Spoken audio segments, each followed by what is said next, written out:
Hello everyone, welcome to Naira study. अब आप सब कैसे हैं? आई होप कि आप सभी बहुत अच्छे होंगे और अपनी स्टडी को भी बहुत ही अच्छे से कर रहे होंगे। फ्रेंड्स, मैं नायरा स्वागत करती हूं आप सबका आपके अपने YouTube channel Naira study hub पर। तो फ्रेंड्स, आज हम लोग क्या कंटिन्यू करने वाले हैं, तो सबसे पहले इसके बारे में जान लेते हैं। तो जो आपका सब्जेक्ट बाल विकास और सीखने की प्रक्रिया है, इस पर डिस्कस कर रहे हैं और आपका फर्स्ट चैप्टर चल रहा है। इसमें हम हर पॉइंट पर डिटेल में डिस्कस करते हैं, ठीक है ना।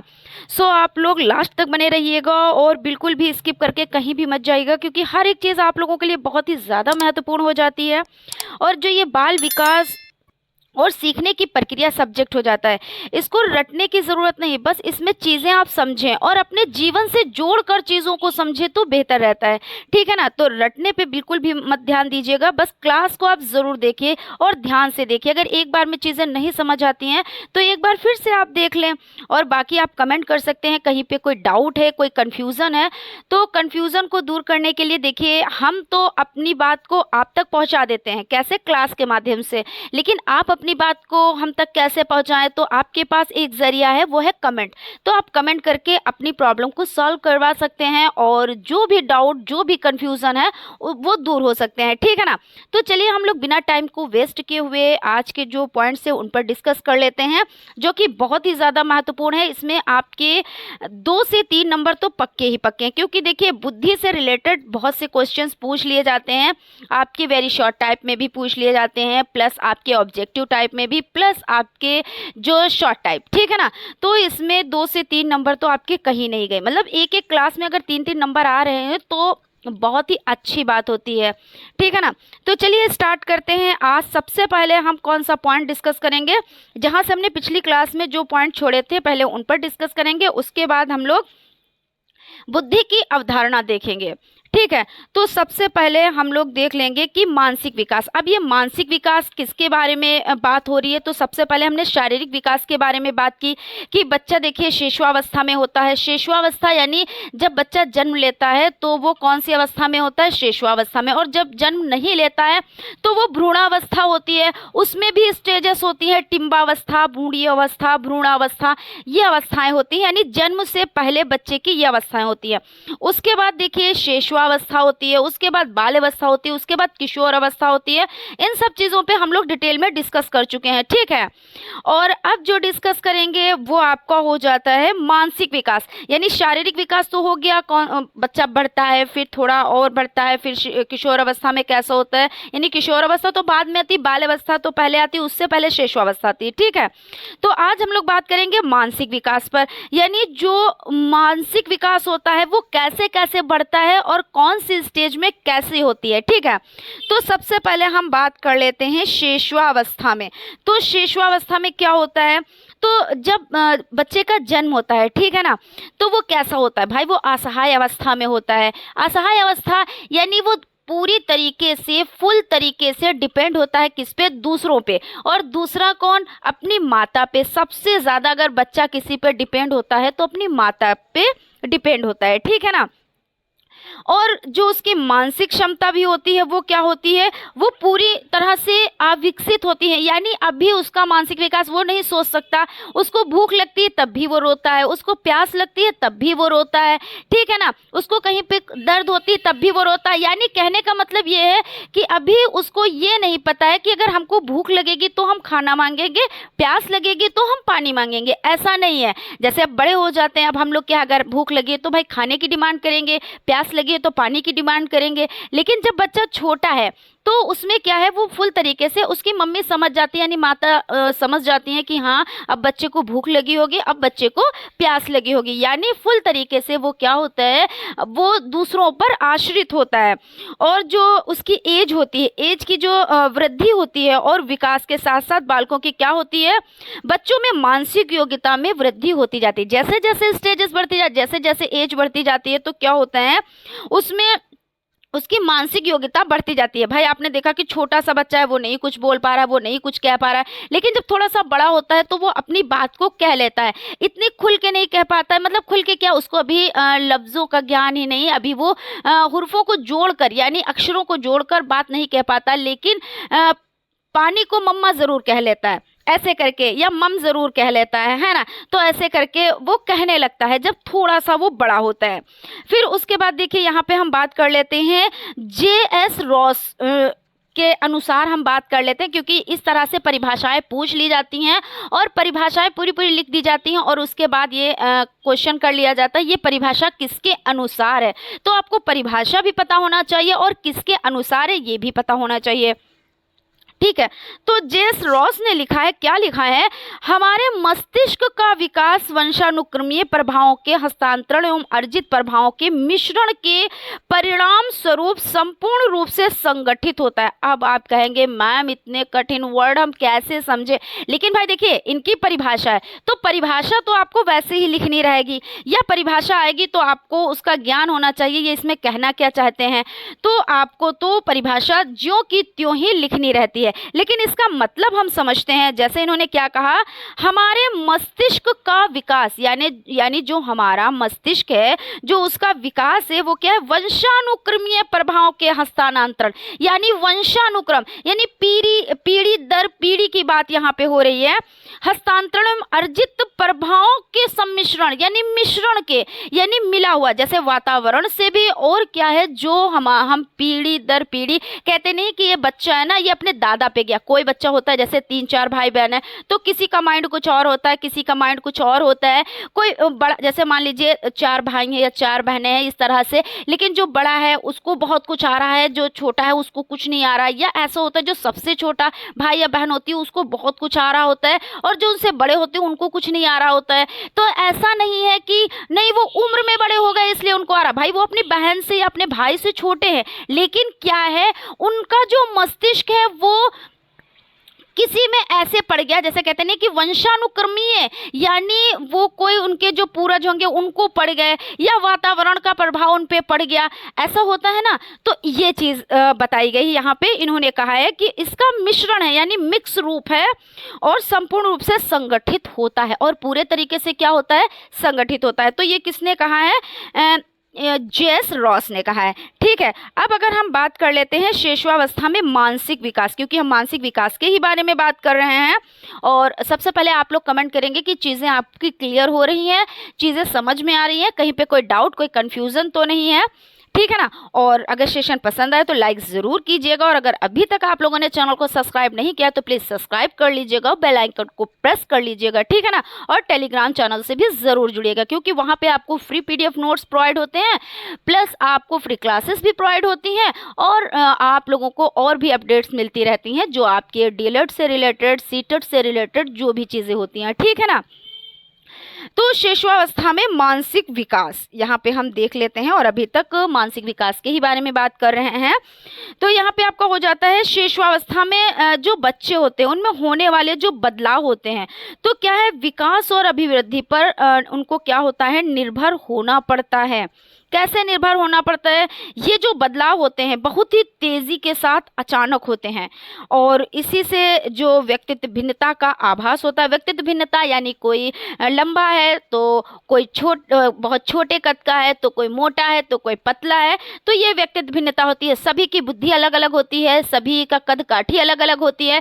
आप लाखों की भीड़ देख लेंगे लेकिन फिर भी आपको एक जैसा कोई नहीं दिखेगा। ये आप ज़रूर बोल सकते हो कि हाँ आप ट्विंस लगते हो, लेकिन ट्विंस में भी फ़र्क होता है, उनके हाव भाव में फ़र्क होता है। जो एक ही दिन में जिसका जन्म होता है उन, यानी 2 भाई बहन है या बहन बहन है या भाई भाई है, ट्विंस है यानी जुड़वा है, फिर भी उनमें भी अंतर होता है, ठीक है ना। तो ये परिवर्तन जो होता है वो बहुत ही तेज़ी के साथ और अचानक होता है, और इसी से व्यक्तित्व भिन्नता का आभास भी होता है, ठीक है ना। और यहाँ पे मानसिक विकास की अगर हम बात कर लेते हैं तो मानसिक विकास में क्या होता है कि इसमें बच्चा जो अनुकरण यानी याद करने के द्वारा सीखना क्रियाओं का प्रयोग करना शुरू कर देता है, और जो पहले वर्ष की समाप्ति यानी पहला वर्ष जब समाप्त हो रहा था उसका अंत हो रहा होता है, तो और द्वितीय वर्ष के प्रारंभ में, आप ऐसे भी बोल सकते हो भाई एक वर्ष फिनिश हो गया और दूसरा वर्ष जो है, दूसरा ईयर जो है स्टार्ट हो गया।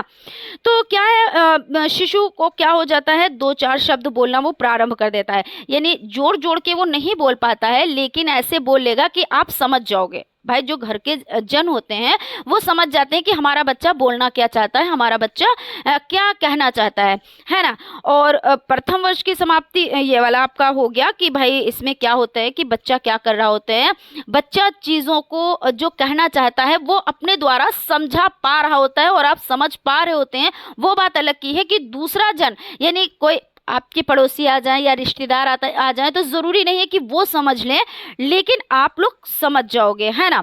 और जब तीसरा और चौथा वर्ष आता है तो क्या करता है, बच्चा बोलना और लिखना सीखने लगता है। वो थोड़ा बहुत सीख ही जाता है। आपने देखा होगा बच्चे क्या करते हैं, फर्श पे लाइनें खींचने लगते हैं, दीवारों पे लाइनें खींचने लगते हैं। तो जो घर के बड़े होते हैं वो क्या कहते हैं, देखिए बच्चा दीवार को गंदा कर रहा है, फर्श को गंदा कर रहा है, टाइल्स को गंदा कर रहा है। लेकिन वो बच्चा कैसा होता है, वो बच्चा एक्टिव होता है, वो एक्टिव लर्निंग कर रहा होता है।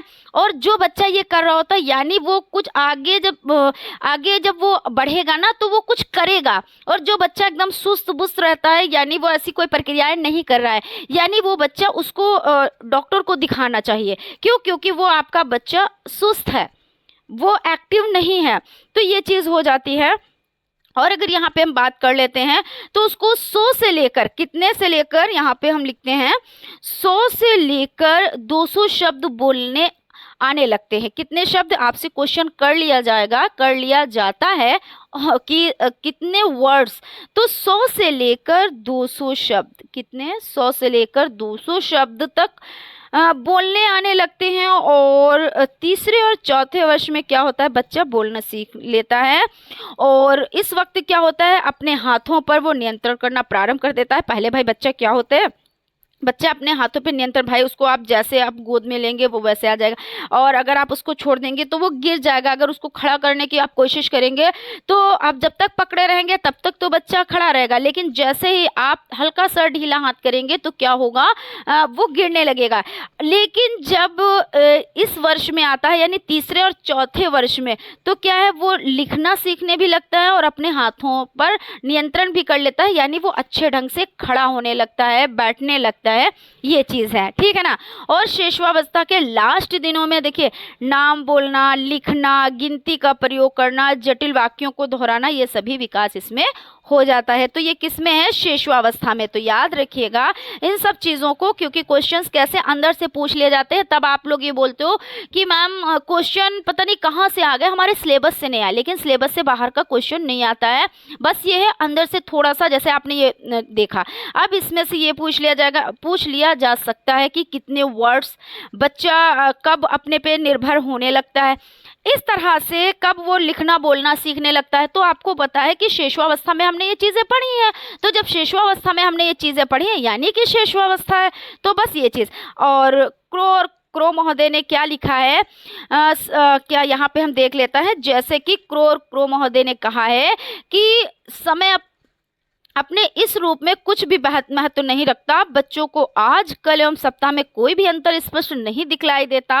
समय की अवधि के सूचक सभी शब्द से मात्र शब्द प्रतीत होते हैं। यानी क्या है कि बच्चे को क्या है, उसको ये नहीं पता होता है कि भाई हम लोग हाँ आज ये दिन है, आज ये दिन है, आज संडे है, आज मंडे है, आज ट्यूसडे, आज वेडनेसडे है, इतने बज के इतने मिनट हुए हैं। लेकिन बच्चे को इसका आभास नहीं होता, ये सब चीज़ें वो नहीं जानता है। दिन महीने साल क्या होते हैं उसको ये सब चीज़ें नहीं, उसको बस मतलब ये होता है कि हाँ वो खेल रहा है, वो खा रहा है, पी रहा है, बस ये चीजें है ना। उसके बाद हम यहाँ पे देख लेते हैं बाल्यावस्था में। अब बाल्यावस्था में मानसिक विकास कैसा होता है, थोड़ा सा मैं इसको जूम करती हूँ, ठीक है ना।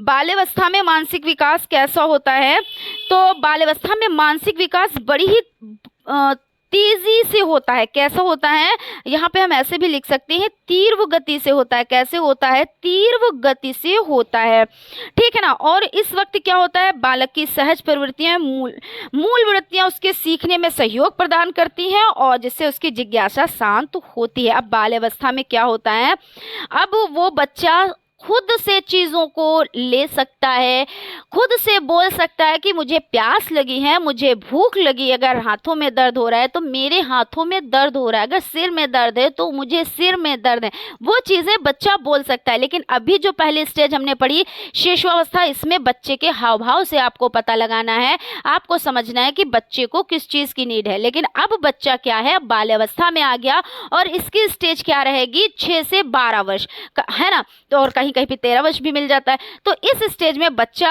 अपने आप से छोटे छोटे काम भी करने लगता है, मम्मी पापा का हाथ भी बटाने लगता है, अपनी चीज़ अपने जो होता है अपने पे यानी अपना वर्क खुद से भी करने लगता है।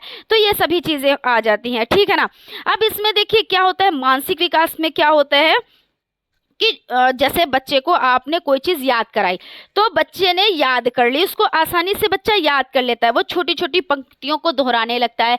आपने देखा होगा उसको पोयम आप याद कराए, पोयम पढ़े तो वो बच्चा आपके पीछे से पढ़ रहा होता है, वो आप रट रहा होता है, ठीक है ना। और कहानी को सुनना, ये सभी चीज़ें वो सीख लेता है। वो क्या करता है, जो दैनिक व्यवहार होता है दैनिक व्यवहार को करना भी सीख लेता है। क्या देखिए, सबसे पहले तो इस स्टेज में एक चीज़ होती है, खास बात होती है कि बच्चा ये चाहता है ना मेरी सब लोग तारीफ करें। बाल्यावस्था में ये होता है कि बच्चा क्या सोचता है कि मेरी सब लोग तारीफ करें, किसी की कोई ना करे, ना मेरे छोटे भाई बहन की, ना मेरे बड़े भाई बहन की। मैं अच्छा करूं तब भी मैं अच्छा हूं, अच्छा ना भी करूं, लेकिन उसको ये समझ नहीं होती कि मैं अच्छा ना करूं तब भी मुझे अच्छा कहें। नहीं, वो ये सोचता है मैं जो कर रहा हूं या मैं जो कर रही हूं वो अच्छा है और मेरी सब तारीफ करें। बाल्यावस्था में ये, और ये स्टेज होती कब से कब, अभी मैंने बताया कब से कब तक होती है, तो 6 से 12 वर्ष में बच्चा ऐसा होता है, ठीक है ना। अब वो क्या कर रहा है, वो जो आपके दैनिक चीजें हो रही हैं उसके व्यवहार को वो भली भांति जान रहा है, समझ रहा है। और जैसे दिन हो जाते हैं, तारीख हो जाती है, वर्ष हो जाते हैं, सिक्कों का भी ज्ञान उनको होने लगता है। अभी देखिए शिशुअवस्था में, बस आप ऐसे समझ लें, जो चीज शिशुअवस्था में नहीं हुई वो चीज बाल्यावस्था में हो रही है। यानी अभी बच्चे को सिक्कों का ज्ञान नहीं था, दिन तारीख महीना उसका ज्ञान नहीं था, बस सिंपल सी बात है, बाल्यावस्था है। वही चीजें हैं कि अब बच्चे को वो ज्ञान हो रहा है, वो ज्ञान है, ठीक है ना। वो बता लेगा कि आज संडे है, आज मंडे है, आज ट्यूसडे है, आज वेडनेसडे है, या ये डेट है या वो डेट है, या इस तरह से वो आपको बता ले जाएगा, ठीक है। क्लियर है ना चीजें। और क्या होता है, जैसे कोई घटना हुई तो वो क्या कर सकता है, उसका वर्णन कर सकता है। जैसे वो विद्यालय जा रहा है और विद्यालय से वापस आ रहा है, रास्ते में मान लीजिए कहीं पे कुछ ऐसी घटना घटित होती है, या विद्यालय में ही कोई घटना घटित होती है, या घर में कोई घटना घटित होती है, तो बच्चा क्या करता है, घर की घटनाओं को विद्यालय में अपने फ्रेंड से शेयर करता है। विद्यालय में कुछ होता है या रास्ते में कुछ होता है, वो अपनी मम्मी से सबसे ज्यादा शेयर करता है। बच्चा किससे सबसे ज्यादा शेयर करता है, तो अपनी मम्मी से सबसे ज्यादा, है ना। तो वो क्या करता है, अब वो घटनाओं का वर्णन करने लगता है, वो भी खुले लफ्जों में, और एकदम जैसे ऐसा नहीं कि सिर्फ आपको समझना है, नहीं, अब आपको क्या करना है वो आपको बताएगा और आप उसकी बात को अच्छे से समझ पाएंगे। अगर आपका बच्चा एक्टिव है और उसमें कोई प्रॉब्लम नहीं है, क्योंकि होते हैं ना बच्चे, कुछ बच्चे बहुत देर में बोलना स्टार्ट करते हैं, तो और कुछ बच्चों में क्या होती है, उनके मानसिक विकास इतनी तेजी से नहीं हो पाता, सामान्य भी बच्चा नहीं होता, जड़ बुद्धि का होता है, मंद बुद्धि का होता है, तो उसमें कुछ प्रॉब्लम्स पाई जाती हैं। लेकिन जो सामान्य बच्चे होते हैं उनमें ये प्रॉब्लम्स नहीं देखी जाती है, ठीक है। अभी हम लोग इस पर भी डिस्कस करेंगे कि बुद्धि क्या है, बुद्धि का अर्थ क्या है, बुद्धि की अवधारणा क्या है, बहुत ही इंपॉर्टेंट ये आपका पॉइंट हो जाता है। तो यहाँ पे बाल्यावस्था हो जाती है। अब यहाँ पे देखिए बच्चा क्या कर रहा है कि बोलने की गति जो हो जाती है उसकी, तो बोलने की गति में 3 मिनट में क्या करता है बच्चा, 3 मिनट में ये सभी चीजें देखिए याद करने योग्य है, ऐसा नहीं जो चीजें बस है बस आपने सरसरी नजर से देखा और लिख दिया। अंदर से क्वेश्चन में बार बार कह रही हूँ, अंदर से क्वेश्चन पूछे जाते हैं, जैसे आपसे पूछ सकते हैं 3 मिनट में बच्चा कितने शब्दों तक कर सकता है, तो आपको बताना है 60 से 70 शब्दों तक, ठीक है। यानी क्या करता है कि कहानियों को सुना सकता है। उसके बोलने की गति क्या होती है, बोलने की गति जो होती है वो 3 मिनट में कितनी होती है, तो 3 मिनट में 60 से 70, ठीक है, 70 शब्दों तक होती है, याद रखिएगा। शब्द भी दे सकते हैं, फिर उसके वाक्य भी दे सकते हैं। तो आपको क्या करना है, 60 से 70 शब्द 3 मिनट में, ठीक है। क्लियर है ना। और वो देखी हुई फिल्म और कहानी का 3/4 भाग तक सुनाने में सफल होता है। जैसे वो कहीं उसने फिल्म देखी कोई कहानी, तो वो 3/4 भाग वो सुनाने में क्या होता है, वो सफल हो जाता है। ठीक है ना, कहीं पे कोई दिक्कत कोई परेशानी? ओके। अब आपका जो हो जाता है किशोर अवस्था में कैसा होता है, तो भाई ये तो अवस्था भाई बड़ी ही खतरनाक अवस्था होती है, सभी की खतरनाक अवस्था होती है। अगर मम्मी पापा हैं और घर के बड़े गार्जियन से इस अवस्था में अगर बच्चों का साथ देते हैं तो बच्चे का कल्याण हो जाता है। लेकिन अगर किसी ने थोड़ा सा क्या क्या बच्चे की तरफ ध्यान नहीं दिया, उसके केयर में ध्यान नहीं दिया, और उसके साथ क्या हो रहा है, कोई उसके साथ कैसा बिहेव कर रहा है, उस पर ध्यान नहीं दिया, तो फिर बच्चे की ज़िंदगी खराब हो जाती है। ठीक है ना, ये सभी के साथ होता है। किशोर अवस्था ऐसी स्टेज होती है और इसकी जो एज होती है वो कितने से कितने तक होती है, तो 12 से 18 वर्ष, कहीं कहीं पे आपको 13 से 18 वर्ष भी मिल जाता है। किशोर अवस्था 22 वर्ष तक भी किसी किसी में पाई जाती है। और स्टेनले हॉल महोदय के अनुसार ये अवस्था तूफान, तनाव और संघर्ष की अवस्था है। क्यों ऐसा है? क्योंकि बच्चे में इतने परिवर्तन होते हैं, जैसे 12 से मानी गई है और सिम्टम्स 11 में ही दिखाई देने लगते हैं, है ना। उसमें शारीरिक परिवर्तन, मानसिक परिवर्तन इतनी तेजी से होते हैं, वो बच्चा समझ ही नहीं पाता है कि आखिर हमारे में ये जो बदलाव हो रहे हैं ये क्यों हो रहे हैं। अब उसके घर के गार्जियंस हैं, ठीक है, उस बच्चे पे ध्यान देते हैं। अगर इस एज में बच्चा आता है, 11 वर्ष में आ रहा है, ठीक है ना, तो उसके मम्मी पापा को, अगर बेटा है तो उसके पापा को, और अगर बेटी है तो उसकी मम्मी को बहुत ही अच्छे से बच्चे को समझाना चाहिए, हर एक बात को समझाना चाहिए। ऐसा नहीं है कि उसको उसके हाल पे छोड़ देना चाहिए, हर बात को बड़ी ही बारीकी से समझाना चाहिए कि जो परिवर्तन हो रहे हैं वो सभी के साथ होते हैं, ऐसा नहीं कि सिर्फ तुम्हारे साथ ही हो रहे हैं। ठीक है, तो इस तरह से, और जो चीज़ें हैं, अगर कोई उनके साथ गलत करने की सोच रहा है या कुछ ऐसा, तो जब आप उससे खुल के बात करेंगे ना, दोस्ताने भाव से करेंगे ना, तो क्या होगा, बच्चे के साथ कोई भी प्रॉब्लम होगी वो आके घर पे ज़रूर बताएगा। और जब घर पे बताएगा, क्योंकि आप बड़े हो, आप अनुभवी हो, यानी गार्जियंस हो तो अनुभवी तो होगे, तो जब अनुभवी हो आप, तो उसकी जो भी प्रॉब्लम है आप उसको सॉल्व करोगे, और अब बच्चा क्या है, उसके साथ बुरा नहीं होगा और उसका क्या होगा, वो अच्छी राह पे चलेगा। वरना इसमें क्या होता है, नशा करने लगता है बच्चा, और संगी साथियों में पड़ जाता है, टोली में पड़ जाता है, अपनी जो भी प्रॉब्लम होती है वो मम्मी पापा से शेयर ना करके, अपने घर में शेयर ना करके, वो अपने दोस्तों से शेयर करता है। अब दोस्त भी उस एज के हैं, वो भी उसी एज का है, तो सभी की स्थिति सेम है, कौन किसको सीधी राह दिखाएगा, वो वाली बात हो जाती है। ठीक है ना, तो यहाँ पे हम बात कर रहे हैं, यहाँ पे देखिए किशोर अवस्था में क्या होता है, बुद्धि की स्थिरता के बारे में हम जान लेते हैं। तो बुद्धि की स्थिरता कहाँ तक होती है और कितनी इसमें होती है, ये हम देख लेते हैं। बुद्धि की स्थिरता, स्थिरता, ठीक है ना, बुद्धि की स्थिरता। तो किशोर अवस्था में बुद्धि का विकास जो होता है वो पूरा हो जाता है, ठीक है, और इसलिए इस अवस्था को बुद्धि की स्थिरता लाने वाली अवस्था भी कहा जाता है। अब आपसे क्वेश्चन पूछ लिया जाए कि बुद्धि में स्थिरता लाने वाली अवस्था कौन सी है, तो आपका आंसर होगा किशोर अवस्था। इसमें लगभग बुद्धि स्थिर हो जाती है। टर्मन, जोन्स और कोनाई और स्पीयरमैन, इन लोगों ने बुद्धि का पूर्ण विकास 14 से 16 वर्ष के बीच में मान लिया है।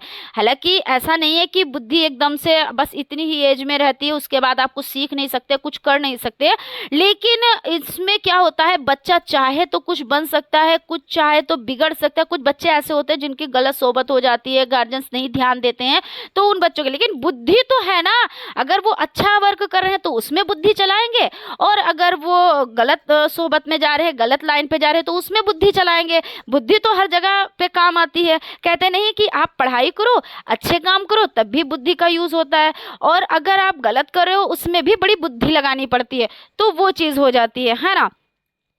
तो इन्होंने कितने तक माना है, जैसे टर्मन हो जाते हैं, क्वेश्चन आ जाता है, पूछ लिया जाता है, खाली सिर्फ टर्मन लिख दिया, सिर्फ टर्मन लिख दिया, या टर्मन जोन्स क्योंकि इनके अनुसार लिख दिया जाता है, टर्मन जोन्स, कोनाई और कौन हो जाते हैं, स्पीयरमैन, कौन हो जाते हैं, स्पीयरमैन, ठीक है ना, स्पीयरमैन। तो ये जो हो जाते हैं, इन विद्वानों ने क्या माना है, 14 से 16 वर्ष के बीच में माना है। और जो मनोशास्त्रियों के अनुसार, और भी मनोशास्त्री हुए हैं, उनके अनुसार क्या है, बुद्धि में जो प्रखरता का विकास ही संभव है, क्योंकि बुद्धि तो जन्मजात होती है। इन्होंने क्या कहा है कि मनोशास्त्रियों ने क्या कहा है कि बुद्धि में प्रखरता का विकास ही संभव है, क्योंकि बुद्धि तो जन्मजात होती है भाई, हमें गॉड गिफ्टेड मिलती है। ऐसा तो है नहीं कि जब हमने जन्म ले लिया उसके बाद हमारे में बुद्धि डाली गई, नहीं, बुद्धि हमारी जन्मजात होती है, लेकिन उसका यूज कैसे किया जाए ये समझना होता है ना। कुछ लोग उसका यूज करते हैं, कुछ लोग उसका यूज नहीं करते हैं। अब इसमें देखिए किशोरावस्था में मानसिक शक्तियां क्या क्या हैं।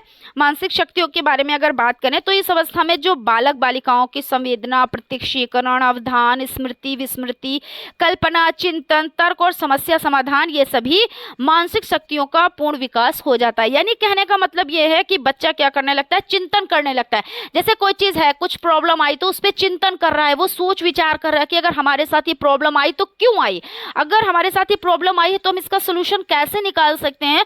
तो ये सभी चीजें किशोर अवस्था में हो जाती हैं। तर्क वो करने लगता है, अगर ये चीज है तो क्यों है। जब भाई बच्चा ऐसा करने लगे, मान लीजिए उसकी समझ लीजिए कि उसकी बुद्धि वर्क कर रही है, कि जब वो क्यों कब कैसे करने लगे, है ना। और तर्क भी बहुत जरूरी होता है, ऐसा नहीं हर एक चीज में आप हाँ हाँ हाँ करते जाएं, नहीं, अगर ये चीज है तो क्यों है ना, तो ये चीज हो जाती है। अब समस्या समाधान, अगर कोई प्रॉब्लम आ जाती है तो उस प्रॉब्लम को सॉल्व तो करना रहेगा, ऐसा नहीं आप लड़ झगड़ के प्रॉब्लम को सॉल्व करेंगे। प्रॉब्लम को सॉल्व आप ऐसे शांति के साथ भी कर सकते हैं। जरूरी नहीं है कि आपके साथ कोई अच्छा बिहेव करे, आपके साथ अच्छा व्यवहार करे, लेकिन आप पे ये डिपेंड करता है आप उस समस्या को किस तरह से कितनी आसानी से सुलझा सकते हैं, है ना। तो यही तो बुद्धि है और इसी का विकास इसमें पूरा हो जाता है। कुछ लोग देखिए बड़ी बड़ी प्रॉब्लम्स होती हैं उसका सोल्यूशन कितनी आसानी से कर लेते हैं, और कुछ लोग छोटी छोटी बातों का इतना बखेड़ा बना देते हैं कि ऐसा लगता है कि बहुत बड़ी बात हुई होगी तब ये इतना बड़ा बखेड़ा खड़ा हुआ है ना। तो ये आपकी बुद्धि पे डिपेंड करते हैं। और ये भी कहा जाता है कि जितनी आसानी से आप अपनी समस्या का समाधान कर लेंगे, जितनी आसानी से आप चीजों को सीख लेंगे, उतनी अच्छी आपकी बुद्धि मानी जाएगी। इस पे भी डिस्कस करेंगे, अभी तो खैर किशोर अवस्था चल रहा है। तो यहाँ पे आपका हो जाता है मानसिक शक्तियों का पूरा विकास हो जाता है, और इनका क्या हो जाता है, इनका प्रयोग बहुत सारी जो परिस्थितियाँ होती हैं उसमें आसानी से वो लोग कर लेते हैं। जैसी भी परिस्थिति हो वो अपना क्या करते हैं, बहुत ही आसानी से उसमें कर लेते हैं। क्या चीज़, जैसे भाई वो विस्मृति और विस्मृति, स्मृति, अवधान, प्रत्यक्षीकरण, चिंतन, तर्क, समस्या समाधान, ये सभी। और चिंतन में स्वाभाविकता, यानी इस आयु में चिंतन में नवीनता और स्वाभाविकता का आना आरंभ यानी प्रारंभ। नवीनता यानी नवीन विचार, नए विचार कि हमें कुछ ऐसा करना, कुछ अलग करना है। तो आपने देखा नहीं कि बहुत, देखिए क्लास में बहुत बच्चे पढ़ते हैं, 30 से 35 एक क्लास में। अगर स्कूल की बात करें तो बहुत सारे क्लास, बहुत सारे बच्चे। अगर एक क्लास की बात करें तो 30 से 35 बच्चे होते हैं। फिर धीरे धीरे करके जैसे जैसे क्लासेस आगे बढ़ते जाते हैं, बच्चे क्या होते हैं, जो दोस्त बनते हैं वो छूटते जाते हैं। फिर उसके बाद कुछ बच्चे आगे तक पहुंच पाते हैं, वरना ज्यादातर कोई किसी में छूट गया, कोई किसी में छूट गया, ऐसे करके चलता है। तो यानी कहने का मतलब ये हो जाता है कि उनमें एक नवीनता आ जाती है जिनमें, और जिनमें नवीनता आ जाती है वो कुछ नया करने की सोचते हैं, और जब नया करने की सोचते हैं फिर वो आगे बढ़ते हैं, है ना। और किशोर सामाजिक रूढ़ियों, परंपराओं, रीति रिवाज और अंधविश्वास, इन सभी का विरोध करते हैं। अब जो किशोर अवस्था में बच्चे होते हैं वो क्या करते हैं, अगर ये है जैसे बाल विवाह, पहले क्या होता था, बाल विवाह होता था, सती प्रथा थी, है ना। तो और रूढ़ियां की ऐसे नहीं करे, अगर बिल्ली रास्ता काट गई है तो मतलब आपका पूरा दिन खराब हो गया, छींक आ गई तो मतलब आपका पूरा दिन खराब हो गया, अगर आंख फड़क गई तो आपका पूरा दिन चला गया। ये क्या होती हैं, ये मतलब ये अंधविश्वास होता है। ये क्या होता है, अंधविश्वास। और अब क्या ये सब कोई मानता है, नहीं मानता, कहता अच्छा एक बार आंख फड़की अब 10 बार फड़के, अगर एक बार बिल्ली ने रास्ता काटा है 10 बार काटे, देखिए हमारे साथ क्या बुरा हो सकता है ना। और क्या है, सामाजिक रूढ़ियां, यानी जो कुरीतियां चल रही हैं कि बाल विवाह नहीं, बच्चा बस 13-14 साल का हो गया उसकी शादी कर दी जाए, तो इस पे रोक लगाई गई। ऐसे नहीं, इस पे बहुत ज़्यादा वर्क किया गया, लोगों ने कहते नहीं है कि अपनी जान की बाजी तक कहते हैं जब भी कोई काम स्टार्ट होता है, जब भी कोई वर्क स्टार्ट होता है तो उसमें बहुत ज़्यादा उनको क्या करना होता है, संघर्ष करना होता है। और बहुत लोग कहते हैं ये फ्री का कर रहे हैं, हम ऐसे जी रहे हैं आसान ज़िंदगी, इनको भी आसान ज़िंदगी जीना चाहिए। लेकिन ये क्या होता है, दिमाग में एक कीड़ा होता है, ऐसे आप समझ ले, दिमाग में एक कीड़ा होता है कि जो जैसा सब कर रहे हैं मैं वैसा, मैं कुछ अलग करूंगा या मैं कुछ अलग करूंगी, और वही लास्ट में जाके वही नंबर 1 पे पहुंचता है। ये चीज़ हो जाती है। तो यहाँ पे कहने का मतलब ये हो जाता है कि चिंतन में स्वाभाविकता यानी किशोर अवस्था में ये सभी चीज़ें पाई जाती हैं। अंधविश्वास वो नहीं, इसमें विश्वास नहीं रखते हैं और मानदंडों का प्रयोग करते हैं और उनके चिंतन को एक नई दिशा मिलती है। यानी वो सोचते हैं, चिंतन करते हैं और चिंतन करने के बाद उस पर वर्क भी करते हैं और उसमें वो सफल भी होते हैं। भाई जब मन लगा के आप कोई वर्क करेंगे, आज सक्सेस नहीं होंगे, कल सक्सेस नहीं होंगे तो अगले दिन आप सक्सेस हो ही जाएंगे। और जब आपने नींव ही नहीं खोदी तो बिल्डिंग क्या बनेगी, है ना। जब आपने शुरुआत ही नहीं की, आपने बीज ही नहीं डाला तो पौधा क्या बनेगा, और पौधे में कहते नहीं कि फल क्या आएंगे, पेड़ में फल क्या आएंगे, क्योंकि आपने बीज ही नहीं डाला है ना। तो पहले बीज तो डालिए आप। तो ये चीज हो जाती है। अब रुचि में विविधता क्या हो जाती है, किशोर अवस्था की हम बात कर रहे हैं, किशोर अवस्था में, ठीक है ना। तो रुचि में विविधता, किशोर अवस्था में रुचियों का विकास होता तीव्रता से हो जाता है, यानी इंटरेस्ट की यहाँ पे बात हो रही है। अगर आपको पढ़ने में रुचि नहीं है यानी इंटरेस्ट नहीं है तो आप कुछ भी नहीं कर सकते। लेकिन अगर इंटरेस्ट है तो आप कुछ भी कर सकते हैं, आप किसी भी तरह से टाइम निकाल सकते हैं। कहते नहीं कि भाई बहुत सारी जिम्मेदारियां होती हैं, बहुत से वर्क होते हैं, 24 ही घंटे होते हैं, हफ्ते के 7 ही दिन होते हैं, महीने के 30 ही दिन होते हैं, और कुछ लोग उनको ऐसे ही गंवा देते हैं और कुछ लोग उन पे बहुत ज़्यादा वर्क करते हैं और सक्सेस पाते हैं, है ना। तो ये सब किस पे डिपेंड होता है, रुचि पे। कहते हैं ना, कहते हैं रुचि बहुत ज्यादा जरूरी है या परिपक्वता ज्यादा जरूरी है। देखिए परिपक्वता तो सब में आती है, मैच्योरिटी तो सब में आती है। आप मैच्योर हो गए, ठीक है, लेकिन अगर आप में रुचि ही नहीं तो क्या आप क्लास को ज्वाइन करेंगे? नहीं करेंगे। क्यों? क्योंकि आप में इंटरेस्ट ही नहीं। और अगर आप में इंटरेस्ट है, कोई चीज को सीखने में रुचि है, ठीक है ना, आपको शौक है उस चीज को सीखने का कि मुझे ये चीज सीखनी है, तो आप में परिपक्वता तो पहले से, तो रुचि तो सबसे ज्यादा रुचि डिपेंड करती है, ठीक है ना। और ऐसा क्वेश्चन आ जाता है, 4 ऑप्शन दिए होते हैं कि क्या ज्यादा जरूरी है, परिपक्वता, रुचि, है ना। और इनमें से कोई नहीं, दोनों। तो आपको रुचि पे टिक करना है, क्योंकि अगर रुचि होगी तो अपने आप से सारे वर्क हो जाएंगे, ठीक है। अब इतने रात में अगर क्लास हो रहा है और अगर आप में इंटरेस्ट है कि नायरा मैम का क्लास आएगा और हम उसको अटेंड करेंगे, ठीक है ना, तो ये हो गई रुचि। और परिपक्वता ये हो गई, आप मैच्योर तो हैं लेकिन रुचि नहीं है, तो आप कहोगे अरे किसी और दिन पढ़ लेंगे, ठीक है। लेकिन रुचि है तो आप तुरंत, क्लास आपको मिला, आपने तुरंत ज्वाइन किया, ये चीज हो जाती है।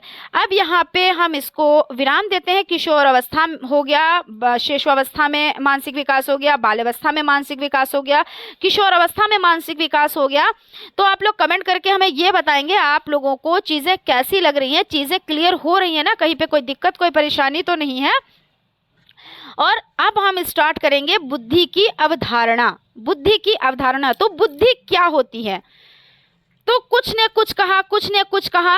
जैसे बुद्धि के लिए वुडवर्थ ने कहा है कि बुद्धि कार्य करने की एक विधि है। किसने कहा है? वुडवर्थ ने। थोड़ा सा आज डिस्कस करेंगे, बाकी जो पॉइंट्स रहेंगे क्योंकि इस पे डिटेल में डिस्कस करेंगे, और किसमें कितनी बुद्धि पाई जाती है, कौन सी बुद्धि क्या कहलाती है, सभी चीज़ों पर हम लोग डिस्कस करेंगे। इसका सूत्र जो हो जाता है उस पर भी डिस्कस करेंगे, क्योंकि सूत्र ज़रूरी आता है, ज़रूर से ज़रूर ये आपको 1 नंबर से 2 नंबर दे के जाता है। क्योंकि देखिए इसमें ये भी पूछ लेते हैं, जैसे आपको दे दिया एक बुद्धि का कि इतनी से इतनी बुद्धि है, तो ये कौन सी बुद्धि है, ये सामान्य बुद्धि है या प्रखर बुद्धि का है या प्रतिभाशाली बुद्धि का है, ऐसे करके 4 ऑप्शन आपको दे दिए जाएंगे, ठीक है। यानी इस तरह के क्वेश्चन आएंगे जरूर, और आते ही आते हैं। बुद्धि लब्धि का सूत्र आ जाता है उसमें, जैसे आपका बुद्धि लब्धि यानी IQ, मानसिक आयु बटे वास्तविक आयु गुणे 100। अब एक जगह पे आपको दे दिया जाएगा बुद्धि लब्धि IQ, मानसिक आयु बटे वास्तविक आयु गुणे 100 नहीं दिया जाएगा। एक जगह दे दिया जाएगा बुद्धि लब्धि IQ, मानसिक आयु ऊपर यानी नीचे लिख दिया जाएगा, वास्तविक आयु ऊपर लिख दिया जाएगा। जाएगा। अब आप कंफ्यूज हैं तो इसके लिए हम आपको ट्रिक बताएंगे कि आपसे कैसे भी घुमा के क्वेश्चन कर लिया जाए, आप कंफ्यूज नहीं होंगे। तो इन सभी चीज़ों के लिए भाई आपको क्लास से जुड़ना रहेगा। और हम तो ये कहते हैं भाई आप लोग लाइव सेशन से ज़रूर जुड़ा कीजिए, और क्लासेस आपको पता चल जाती है टाइमिंग कितने बजे से कितने बजे तक रहता है। क्योंकि देखिए कितने बजे से स्टार्ट होता है ये तो मैं बता सकती हूँ, लेकिन कितने बजे तक, क्योंकि क्लास कभी लॉन्ग भी चली जाती है, कभी जैसे आपके पॉइंट्स होते हैं उन पर जैसे डिस्कस करते हैं उस तरह से, लेकिन तब भी आपकी 40 से 45 मिनट के हम ये सोचते हैं कि इतनी क्लास रहे तो आप लोगों का माइंड ये रहे कि हाँ पढ़ने में मन रहता है। ज़्यादा लॉन्ग कर दी जाती है तो फिर दिक्कत आ जाती है, और इसीलिए हम क्या करते हैं 2 से 3 पॉइंट्स पर हम डिस्कस करते हैं और उसके बाद सेशन को वाइंड अप करते हैं। क्यों? क्योंकि बहुत ज़्यादा लॉन्ग हो जाता है तो आप लोग ये होता है कि नीरसता आ जाती है, और पढ़ाई में नीरसता तो बिल्कुल ही नहीं। अगर 10 मिनट मन करे पढ़ने का तो 10 ही मिनट पढ़िए, 20 मिनट मन करे तो 20 ही मिनट पढ़िए, लेकिन ऐसा नहीं सिर्फ बुक खोले बैठे हैं, नोट्स खोले बैठे हैं और उसके बाद समझ में कुछ नहीं आ रहा, तो ऐसे वाली स्टडी बिल्कुल भी मत कीजिएगा, ठीक है। तो यहाँ पे क्या हो जाता है, वुडवर्थ ने क्या कहा है, वुडवर्थ ने कहा है कि बुद्धि कार्य करने की एक विधि है, ठीक है। तो यहाँ पे और किसने क्या कहा है, तो वुडरो ने क्या कहा है देख लेते हैं। ये देखिए सारी जो परिभाषा है बहुत ही इंपॉर्टेंट है। वुडरो ने क्या कहा है, उनके अनुसार बुद्धि ज्ञान का अर्जन, यानी बुद्धि ज्ञान का अर्जन करने की क्या है, तो क्षमता है। फिर से एक बार मैं बताती हूँ, वुडरो ने क्या कहा है, बुद्धि ज्ञान का अर्जन करने की क्षमता हो जाती है। और गॉल्टन ने क्या कहा है, मैं इसको इरेज करके करती हूँ। गॉल्टन ने क्या कहा है, गॉल्टन के अनुसार देखिए यहाँ पे बुद्धि पहचानने तथा सीखने की शक्ति है। तो आप ये देखिए परिभाषा याद कर लेंगे तो आप लोगों को बहुत ज़्यादा हेल्प मिल जाएगी। और बुद्धि का अर्थ क्या होता है तो हम समझ लेते हैं। बुद्धि के लिए अंग्रेजी में एक्सप्लेनेशन शब्द आया है जो कंस्ट्रक्ट के नाम से जाना जाता है। और बुद्धि ऐसा मानसिक तत्व है जिसकी वजह से दो व्यक्तियों को समझने के स्तर में, स्मरण शक्ति में तथा समस्या को हल करने के स्तर में अंतर होता है। अब बुद्धि जो है, अब 2 जन है, कोई भी 2 जन को आप बिठा लें, अब उनमें से एक से पहले आप क्वेश्चन करेंगे, दूसरे से क्वेश्चन करेंगे। अगर पहले जन ने आपको बता दिया, ठीक है ना, यानी उसकी बुद्धि वर्क कर रही है। अगर 2 जन हैं और दोनों पे कोई प्रॉब्लम आई, अब एक जन ने प्रॉब्लम को बड़ी आसानी से सॉल्व कर लिया, यानी उसमें बुद्धि है, उसकी बुद्धि वर्क कर रही है। जो यानी कहने का मतलब ये हो जाता है कि जिस पे प्रॉब्लम आए और जितनी आसानी से उस प्रॉब्लम को वो सॉल्व कर ले, यानी उसमें बुद्धि ज़्यादा मानी जाती है, ठीक है। तो इस तरह से आप बात कर सकते हैं, इस तरह से आप बता सकते हैं, इसको परिभाषित कर सकते हैं। थॉर्नडाइक महोदय ने कहा है कि वास्तविक परिस्थितियों के अनुसार अपेक्षित प्रतिक्रिया की योग्यता ही बुद्धि, यानी वास्तविक परिस्थिति, जब कोई ऐसी परिस्थिति आए और उसको आपने तुरंत का तुरंत, कोई परिस्थिति भाई बहुत तरह की आती हैं, बहुत सारी प्रॉब्लम्स आती हैं, ऐसी सी प्रॉब्लम्स आ जाती हैं जो लगता है कि ये कभी सॉल्व ही नहीं हो पाएंगी, लेकिन बुद्धि जो होती है वो सॉल्व कर डालती है ना। वो कुछ ना कुछ ऐसे तरीके खोज लेती है जिससे सॉल्व हो जाती है, यानी बुद्धि उस बंदे में ज्यादा है, ठीक है ना। अब जैसे टर्मेन ने क्या कहा है, अमूर्त वस्तुओं के विषय में सोचने की योग्यता ही बुद्धि है। अमूर्त मतलब क्या होता है, मूर्त तो ये हो गया कि जो चीजें दिख रही हैं, भाई दिखने वाली चीज तो सभी लोग बता सकते हैं कि ये दरवाजा है, ये विंडो है, ये कूलर है, ये फ्रिज है, सभी लोग देख रहे हैं। लेकिन अमूर्त जो देखना आप देख नहीं पा रहे हैं और उसके बारे में आप सोच रहे हैं, उसके बारे में आप वर्क कर रहे हैं कि हाँ हम वहाँ पे जाएंगे, ये चीज़ होगी, वो चीज़ होगी, अगर हमारे सम्मुख ये प्रॉब्लम आ गई तो हम इसका ऐसे सोल्यूशन निकालेंगे, इस तरह से हम वर्क करेंगे। या कोई घर में बहुत बड़ा फंक्शन है या छोटा भी फंक्शन है, कोई भी फंक्शन है छोटा हो या बड़ा, लेकिन उसका अरेंजमेंट करना, किस तरह से हमें क्या करना है, हर एक चीज़ को अपने माइंड में सेट करना और उसके अनुसार उस पे वर्क करना, ये बुद्धि ही तो है। तो ये एक समस्या है और इस पे आपने वर्क किया और इसमें सफलता पाई, तो ये एक समाधान है। तो आपने समस्या को कितनी आसानी से सॉल्व किया, उसका समाधान कितनी आसानी से निकाल लिया, ये आपकी बुद्धि हो जाती है, ठीक है ना। तो इन्होंने किन्ने कहा है, टर्मैन महोदय ने कहा है कि अमूर्त वस्तुओं के विषय में सोचने की योग्यता ही बुद्धि हो जाती है, ठीक है ना। तो फ्रेंड्स हम देख लेते हैं, सेशन आपका बहुत लॉन्ग चला जाएगा तो फिर आप लोग में निरस्ता आ जाएगी, तो हम बहुत लॉन्ग में नहीं जाएंगे। तो हम सेशन को यहीं पे वाइंड अप करते हैं और कल के सेशन में बुद्धि की अवधारणा पर और डिटेल में डिस्कस करेंगे, इसके सूत्रों के बारे में जानेंगे, यानी एक सूत्र है इसका उसके बारे में जानेंगे और भी चीज़ों को हम समझेंगे, ठीक है ना। तो इसी तरह से आप लोग सेशन से ज़रूर जुड़ें और मैं तो ये कहती हूँ लाइव सेशन से आप लोग ज़रूर जुड़ें, क्योंकि आपका और हमारा साथ बहुत लॉन्ग है, first semester, second semester, third semester, fourth semester plus आपका सीटेट। और कल हम इस पर डिस्कस करेंगे, आपके सम्मुख हम आएंगे, ठीक है ना। और हम लोग डिस्कस करेंगे कि सीटेट में किस तरह से आपको फॉर्म डालना है, किस तरह से आप डीएलएड करते करते सीटेट को आप निकाल ले जाएंगे, ये सभी चीज़ों पर हम डिटेल में डिस्कस करेंगे और उसकी टाइमिंग आप लोगों को टेलीग्राम पर पता चल जाएगी, ठीक है ना। और आप लोगों का लाइव सेशन रहेगा, इसलिए आप लोग जुड़िएगा ज़रूर, हम आपको इनवाइट कर रहे हैं।